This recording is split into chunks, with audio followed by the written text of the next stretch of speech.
بہت سارے لوگ کہتے ہیں کہ جی بے وفا انسان کو حاصل کرنا یہ میری زندگی کی ضد بن چکی ہے۔ اب ایک بندہ وہ آپ سے جان چھڑانے کی کوشش میں ہے، آپ اس کو آگے کھینچنے کی کوشش کرتے ہیں، وہ آپ سے دور بھاگنے کی کوشش کرتا ہے۔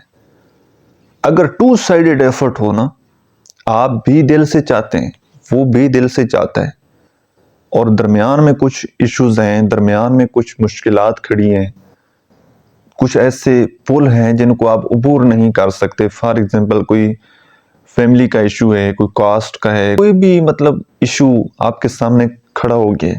موسٹلی کاسٹ کا ہوتا ہے، فیملیز نہیں مانتی کہ جی ہم نے دوسرے خاندان میں میرج نہیں کرنی، کوئی بھی مشکل کھڑی ہے۔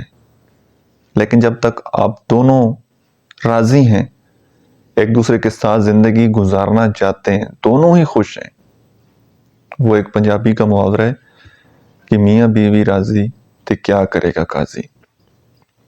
جب دونوں بالکل ایک ساتھ کھڑے ہونا اور انہوں نے یہ طے کر لیا ہو کہ ہم نے ایک ساتھ زندگی گزارنی ہے، پھر دنیا کی کوئی طاقت ان کو علیحدہ نہیں کر سکتی۔ بظاہر تو یہ لگتا ہے کہ یار دوسرا بندہ وہ چاہتا ہے، لیکن اس کی نیت، اس کا ارادہ آپ نہیں جانتے، اس کی نیت کمزور ہوتی ہے، کیونکہ اعمال کا دار و مدار نیتوں پر ہے۔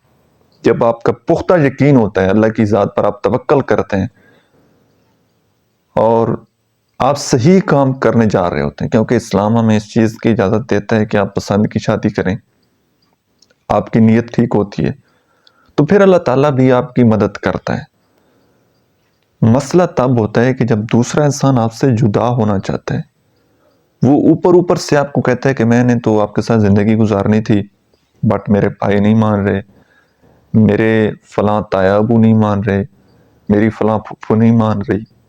مطلب بہانے ہیں نا جان چھڑانے کے لیے، وہ سارا الزام اپنے اوپر تو نہیں لگائے گا، خود تو وہ اپنے آپ کو مظلوم شو کرے گا۔ تو ایسی صورت میں ایک سٹینڈ آپ کو لینا پڑے گا۔ ہے تھوڑا سا مشکل، آپ کو شاید بڑی عجیب سی بات بھی لگے، لیکن جب تک آپ اوپنلی کسی کے ساتھ بات چیت نہیں نہ کریں گے، تب تک معاملات ٹھیک نہیں ہونے۔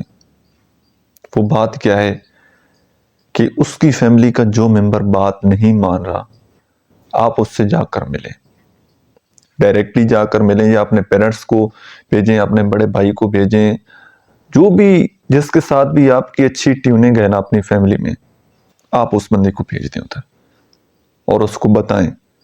کم از کم اس بندے کی فیملی کو تو پتہ ہو نا۔ بہت سارے لوگ خود سے بہانے بناتے رہتے ہیں کہ میری فیملی نہیں مان رہی، دراصل ان کا دل نہیں ہوتا،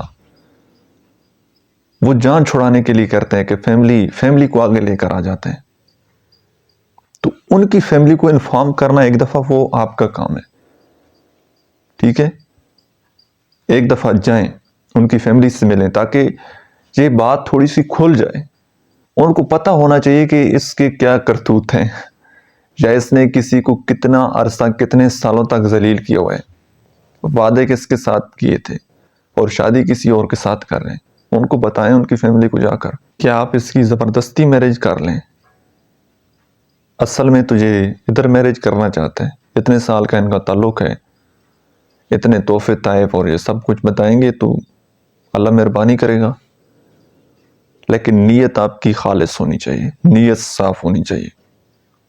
اور اس کے بعد پھر اگر وہ انسان آپ کو زندگی میں مل جاتا ہے، اللہ سے دعا بھی کریں کہ اگر وہ انسان آپ کی دین دنیا کے لیے بہتر ہے تو اللہ تعالیٰ وہ دے دے، اگر نہیں ہے تو پھر اللہ سے یہ دعا کریں کہ اللہ تعالیٰ اس کو آپ سے اور آپ کو اس سے دور کر دے، اس سے بہتر پارٹنر آپ کو اللہ تعالیٰ زندگی میں دے۔ لیکن ایک دفعہ سٹینڈ لینا وہ آپ کی ذمہ داری ہے۔ سارا قسمت کے اوپر، تقدیر کے اوپر نہ چھوڑا کریں۔ جو خود کر سکتے ہیں کم از کم وہ تو کریں نا، باقی اللہ کی ذات پر چھوڑ دیں۔